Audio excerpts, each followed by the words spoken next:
Okay, John's humming again. That tuneless little thing he does when he's glued to his damn screen makes me want to throw a jar of pickles at the wall. He sees the world in algorithms, I swear, everything filtered through data points and social scores. Clean living, he calls it. Clean living my ass. More like sheltered living. He thinks he's figured it all out. Life's a perfectly controlled experiment. Meanwhile, Tammy's out there, always on the edge, her life a chaotic melody of late nights and questionable decisions.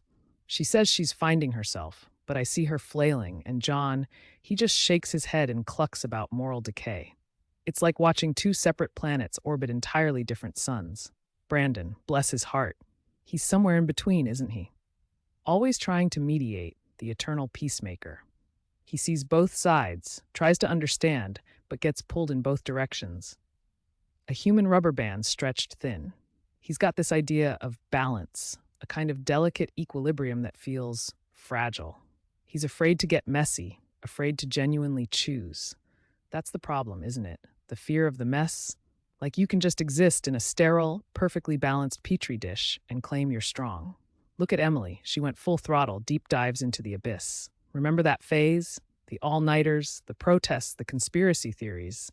She thought she'd find enlightenment in the darkness. I think she got lost, honestly, drowned in the torrent of negativity. She's quieter now, subdued, almost like a ghost of her former fire. Did it change her? Or did it just consume her? That's the thing about the darkness. It doesn't politely ask, it just swallows. David's the one who gets it, I think, the quiet understanding flickering behind his calm eyes. He doesn't preach, doesn't judge, he just watches. He's walked through the fire, seen it all, the good, the bad, the truly ugly, and emerged not unscathed, but changed in some fundamental way. He doesn't brag about being pure or virtuous. He just is. He understands the shadows because he's walked in them, not because he read about them in some self-help book or academic paper. It's like you can't claim to be a great swimmer if you've only ever paddled in the kiddie pool. You need to feel the churn of the open ocean, the sting of the salt water, the pull of the current.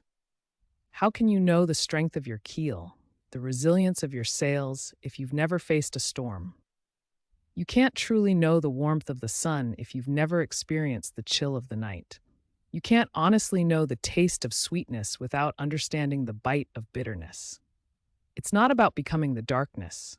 It's about knowing it, about understanding its pull, its seduction, and choosing the light anyway. It's not about hiding in a sanitized bubble. It's about walking through the mire and emerging, well, hopefully, wiser. John with his spreadsheets and Tammy with her chaos, they're both just pieces of the puzzle, aren't they?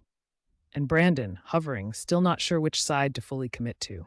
Emily, too, and her search in the shadows, a warning written in her eyes.